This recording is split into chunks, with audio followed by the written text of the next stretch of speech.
बरन बिराज सुबेसा, कानन कुंडल कुंचित केसा, कंचन बरन बिराज सुबेसा, कानन कुंडल कुंचित केसा।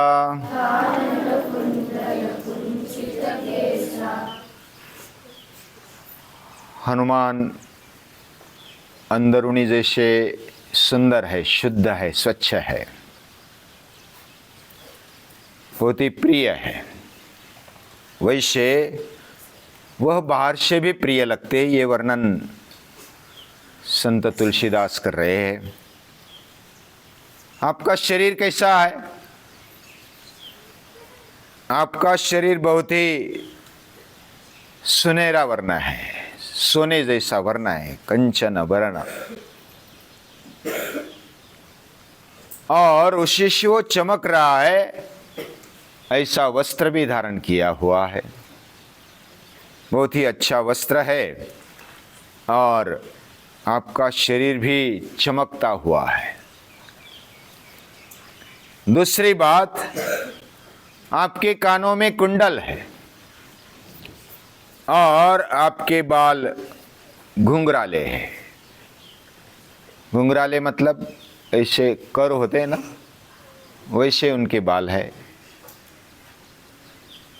तो इससे वो बहुत ही रमणीय लगते हैं, सुंदर लग रहे हैं। हनुमान जी का आंतरिक गुणों का वर्णन पहले किया, अभी बाह्य शरीर और गुणों का वर्णन संत तुलसीदास कर रहे हैं। हमारा जीवन यह बाह्य रूप में शरीर के द्वारा समझ में आता है, अपने वस्त्रों के द्वारा समझ में आता है, या तो अलंकारों के द्वारा समझ में आता है। बाह्य दिखने में कैसा ड्रेस पहना हुआ है, कौन से अलंकार पहने हुए, कितने स्वच्छ है, इसके ऊपर से हमारा परिचय हो जाता है। यानी बाह्य दिखावा ये भी हनुमान जी का सुंदर है। और जैसे वाल्मीकि रामायण में जो भी हनुमान जी का वर्णन आया ना, वो कहाँ आया है पता है? सुंदर कांड में आया है। उसका नाम भी क्या रखा है? सुंदर कांड है। वो सचमुच सुंदर है। हनुमान जी को सुनते तो बस सुनते ही रह जाए ऐसा लगता है। उनका शरीर, उनकी बॉडी, उनके हर एक अवयव, उनकी आंखें, उनके सभी दंड बाहु, ये सब आकर्षक है। और ऐसे हनुमान बाह्य रूप में भी सुंदर है। उनके शरीर पर चमक है, उनके कपड़े चमक रहे हैं, अच्छे लग रहे हैं, और उनके कानों में कुंडल है।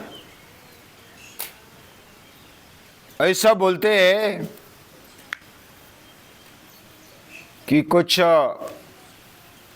जो विरुद्ध तत्व थे, राक्षसी लोग, उन्होंने हनुमान जी का जन्म ही न हो इसके लिए अंजनी माता को कुछ ऐसा पेय दिया था जो बहुत ही तेज था, जिससे गर्भपात हो जाए और हनुमान जी का जन्म ही ना हो।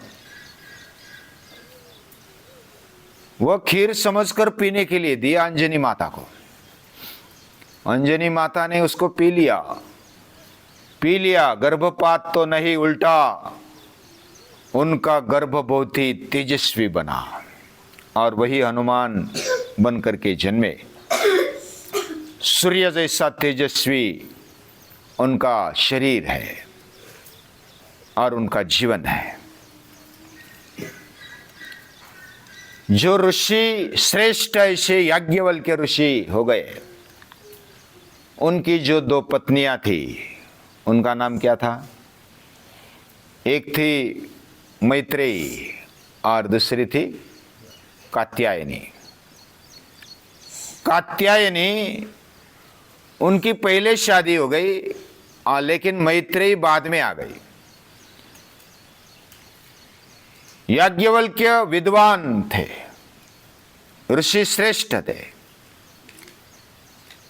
और उनके पास विद्या ग्रहण करने के लिए, आत्मज्ञान पाने के लिए मैत्रेयी आ जाती है। और पहले तो विवाह हो चुका है। कात्यायनी उनकी धर्म पत्नी है। मैत्रेयी भी साथ में रहने लगी, अभ्यास करने लगी, और वो इतना समय याज्ञवल्क्य का लेती थी कि पूछो मत। तो कात्यायनी खुद बोल देती है, आप शादी कर लो, इतना साथ में रहना ऐसा ही अच्छा नहीं, आप दोनों शादी कर लो। वैसा उनका शारीरिक आकर्षण नहीं था। मैत्रेयी दिखने में भी सुंदर थी, लेकिन शारीरिक आकर्षण वो नहीं था। उनको तो आत्मविद्या चाहिए थी। और जब याज्ञवल्क्य संन्यास लेने के लिए तैयार हो जाते, अभी विवाह बद्ध है, शादीशुदा है, उसके बाद संन्यास लेने की सोचते, वैराग्य समझाते समझाते वो डायरेक्ट संन्यास लेने की तैयारी कर लेते हैं। तब वो पूछते हैं, किसको क्या चाहिए? मैत्रेयी तो बोल देती, मुझे आत्मज्ञान दे दो, बाकी कुछ नहीं चाहिए। कात्यायनी सुंदर वेश धारण करके आ जाती है। तो याज्ञवल्क्य पूछते हैं, आप सुंदर दिखने का प्रयास कर रही है। तो कात्यायनी उत्तर देती है, क्यों ना दिखो, क्यों ना प्रयास करो। सुंदर न दिखना यह भी एक अप्रामाणिकता मानी जानी चाहिए। भगवान ने दिया है, यह देवालय है।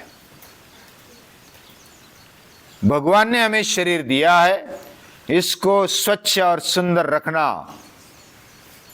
हम मंदिर को सुंदर रखते हैं कि नहीं रखते, सजाते कि नहीं सजाते, लेकिन केवल भोग के लिए नहीं, केवल वासना कामना का हेतु रखकर नहीं, दैवी हेतु रख करके उसको अगर सजाया जाए, जैसे गोप गोपियां अपने को सजाते थे, वैसे देवालय समझ करके हमारे अंदर भगवान रहते हैं ना, हृदय में भगवान रहते, सर्वस्य चाहम हृदय सन्निविष्टो। इसको स्वच्छ रखना चाहिए, निरोगी रखना चाहिए और सुंदर भी रखना चाहिए। यह हमारी संस्कृति कहती है। जैसे आंतरिक सौंदर्य होना चाहिए वो भी महत्वपूर्ण है, और बाह्य सौंदर्य भी महत्वपूर्ण है। जैसा है वैसा भगवान ने जैसा रंग दिया, जैसा शरीर दिया, लेकिन दिखने में वो स्वच्छ हो, सुंदर हो और निरोगी और बड़ा अच्छा दिखे, इसमें कोई गलत नहीं है। ये कात्यायनी समझाती है। हनुमान जी बचपन से जब उनका जन्म हुआ, हमने थोड़ा बहुत सुना कि वो सूर्य के पास जाते हैं। कहानी तो थोड़ी रूपकात्मक होती है, लक्षणात्मक होती है, लेकिन हनुमान जी को पहले से ही तेज की आकांक्षा थी। वह वायुपुत्र है, वायु तेज से भरा हुआ है। जेनिश क्या पूछना चाहते? हाँ, आकांक्षा। आकांक्षा मतलब इच्छा, होने की इच्छा, तेजोरूप तेजमय बनने की इच्छा। जैसे सूर्य के प्रति वो आकर्षित हो गए, इसका मतलब मुझे बस वो चाहिए, मुझे तेज चाहिए। जैसे पतंग जो आकर्षित होते हैं, जैसे बारिश की ऋतु आते हैं तो लाइट की ओर कुछ कीड़े आकर्षित होते हैं, अगर अग्नि में भी घुस जाते हैं उनको आकर्षण होता है। वैसा हनुमान जी को बचपन से सूर्य का आकर्षण है, और सूर्य के पास वो गए और सूर्य के पास से बहुत सारी विद्याएं ग्रहण की। वो तेजस्वी बने हैं। जो भी शास्त्र है, जो भी अस्त्र है, जो भी अलग अलग विद्या है वह सूर्य से और अलग अलग देव देवताओं से उनको मिली, और वे बड़ी तेजस्वी बन गए बचपन से ही। बलवान तो है ही वो, लेकिन मन बुद्धि से भी बलवान बन गए।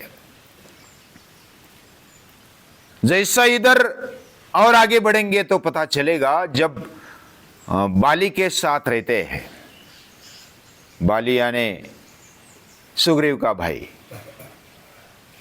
तो वो तेजस्विता से रहते हैं, वे ब्रह्मचारी है।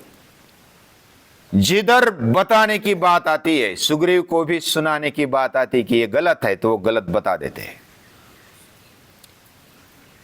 जब सुग्रीव भोग में रम्मान हो गए, ऐसा कहानी में है,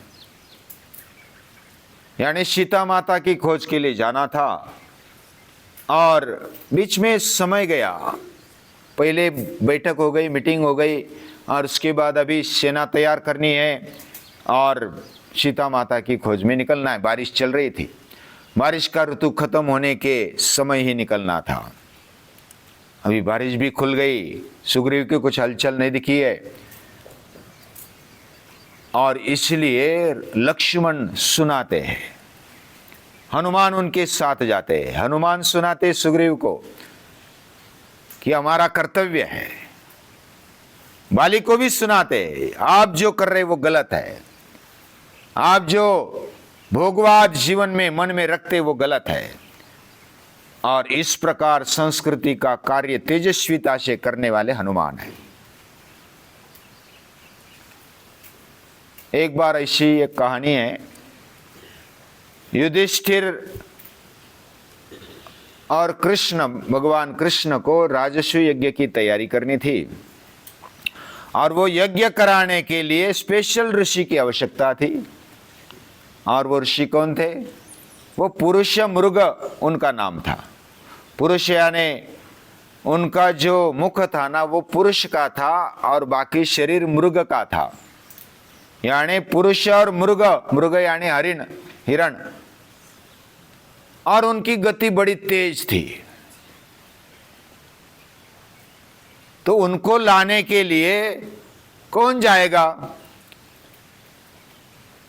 तो भीम को बोले कि आप जाना, आपकी गति भी अच्छी है, बल भी अच्छा है, और उनके साथ आप दौड़ सकते हैं। जब भीम जाते हैं पुरुष मृग ऋषि के पास, वो बोलते कि मैं आऊंगा, लेकिन मेरे साथ दौड़ना पड़ेगा, भागना पड़ेगा। मैं जितना दौड़ूंगा मेरे से आगे तू पहुंचना चाहिए, तब मैं यज्ञ करूंगा, राजस्व यज्ञ में उसकी जो भी कर्मकांड है वो मैं करूंगा। तो हनुमान जी की सलाह ली थी भीम ने। हनुमान जी तो बड़े भाई है, उनकी सलाह ली। हनुमान जी ने बोला कि आप मेरे बाल लेकर जाओ, और वो जब तेज दौड़ने लगेंगे, तेरे से तेज अगर आगे भागेंगे, तो तू क्या करना, एक बाल डाल देना जमीन पर, तो उधर शिवलिंग उठेगा। ऐसे अनेक शिवलिंग उठेंगे। तो पुरुष मृग जो ऋषि है ना, वो क्या करेंगे, शिवलिंग को नमस्कार करेंगे, उसकी पूजा करेंगे, बाद में उससे उधर से निकलेंगे। अब ये कहानी है, कहानी में कुछ रूपक होता है, लक्षण होता है। तो पुरुष मृग ऋषि बहुत तेज भागते थे। वो मृग यानी हरिण जितना भागता है उतना कोई प्राणी भाग नहीं सकता जल्दी से। तो वो भागने लगे तो भीम भी कोई कम नहीं था, वो भी भागने लगा। लेकिन भीम तो शरीर बड़ा था, तो तेजी कम पड़ जाती थी, गति कम पड़ जाती थी।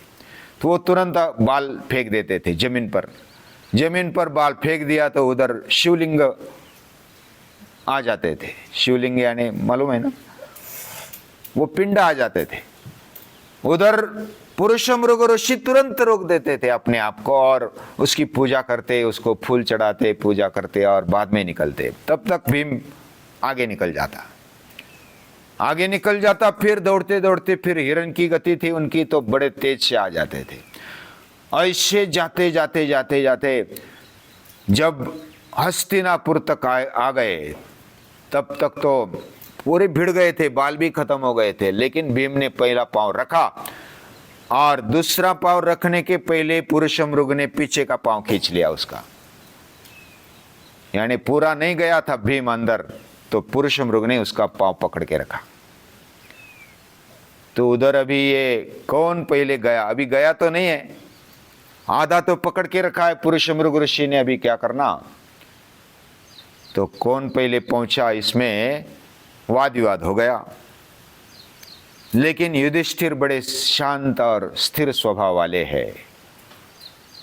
उन्होंने फिर कहा कि तू तो अभी अंदर आया नहीं, एक पांव तो गिरा है अंदर, दूसरा पांव अभी तक डाला नहीं, इसका मतलब तू तो आया नहीं। भीम बोला कि मैं आया हूं, एक पांव रखा ना, बात खत्म। भीम तो एकदम नियम के कट्टे थे। लेकिन युधिष्ठिर ने कहा कि दूसरा पांव जब तक नहीं रखता तब तक तू पूरा नहीं आया, ये मेरा फैसला है। तो पुरुष मृग ऋषि प्रसन्न हो गए युधिष्ठिर पर और बोले कि मैं तैयार हूं यज्ञ करने के लिए। तो हनुमान जी कहां किधर क्या आइडिया लगाएंगे ये पता नहीं। तो हनुमान जी हर समस्या का हल है। उनका बाह्य शरीर और उनका अंदरूनी शरीर बहुत ही मजेदार है, सुंदर है। और एक कहानी है छोटी सी, हनुमान जी की एक एक कहानी, वो भी रूपकात्मक, उससे कुछ लेना चाहिए। एक बार क्या हुआ, स्वर्ग लोक में नारद जी तो सभी ओर जाते थे, तीनों लोक में उनका घूमना जारी रहता था। नारद जी पता है ना, नारायण नारायण और बीना बजाते थे। और ऐसे बजाते बजाते एक दिन स्वर्ग लोक में चले गए। उधर तुम्बरु नाम के एक ऋषि थे और वो भी बीना बजाने में बड़े माहिर थे। और इंद्र जो थे ना, इंद्रदेव, वो अभी तो नारद जी तो घूमते रहते थे तो उनकी बीना सुनाई नहीं देती थी हमेशा।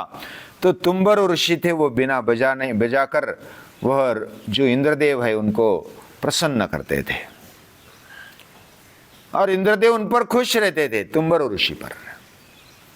लेकिन नारद जी एक बार बोल बैठे कि इनको अहंकार हो गया है, कि इसको तुम्बरु ऋषि को बिना बजाने का तो स्पर्धा लगाई जाए। मैं भी बिना बजाता हूं, वो भी बिना बजाते, दोनों को स्पर्धा लगाई जाए। अभी इंद्रदेव के सामने पेच हो गया, यानी कि समस्या आ गई कि इसमें क्या करना। तो इसमें अभी अगर तुम्बरु ऋषि को बोला जाए कि तू श्रेष्ठ है तो नारद जी नाखुश होंगे, नारद जी को बोला जाए कि आप श्रेष्ठ हो तो आप नारद जी तुम्बरु ऋषि नाराज होंगे, क्योंकि किसको भी अगर नंबर देते तो दूसरा नाराज हो जाता है। तभी क्या करना, उस समय इंद्रदेव हनुमान जी को बोल देते कि तू निर्णय कर ले। हनुमान जी भी बड़े समस्या में आ गए कि अभी क्या करना, स्वर्गलोक में जाना और उधर इनका दोनों का परीक्षण करना, उनका नंबर देना, ये बड़ी कठिन बात है। लेकिन दोनों सज्ज हो गए, अभी क्या करना, जो भी तय हुआ है वो करेंगे। तो दोनों ने अपनी अपनी वीणा लाई, गाने लगे, बहुत मधुर गाया।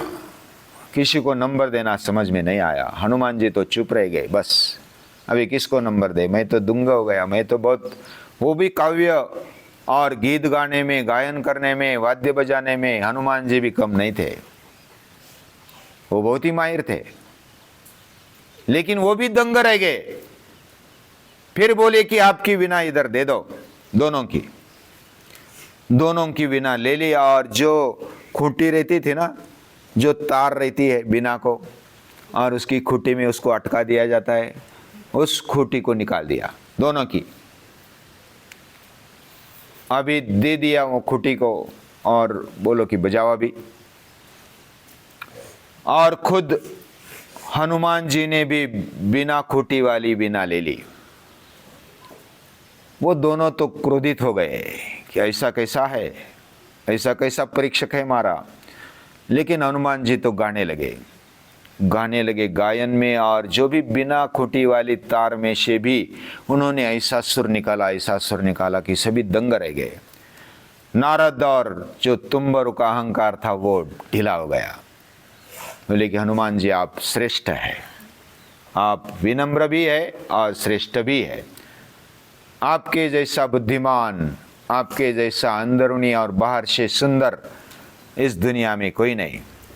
आपका प्रेम, आपकी भक्ति, और ये जो बीना रहती है ना, ये तो बाह्य आवाज निकालती है, लेकिन जो अंदरूनी आवाज है वह प्रेम और भक्ति की आवाज होती है। वह हनुमान जी के हृदय से निकलती है। हनुमान जी के हृदय में तो राम है, और उनकी जो आवाज भी मधुरीली है, और उनकी बीना भी आवाज देती है। यानी बाह्य रूप भी सुंदर है, बाह्य आवाज भी सुंदर है, अंदरूनी आवाज भी सुंदर है।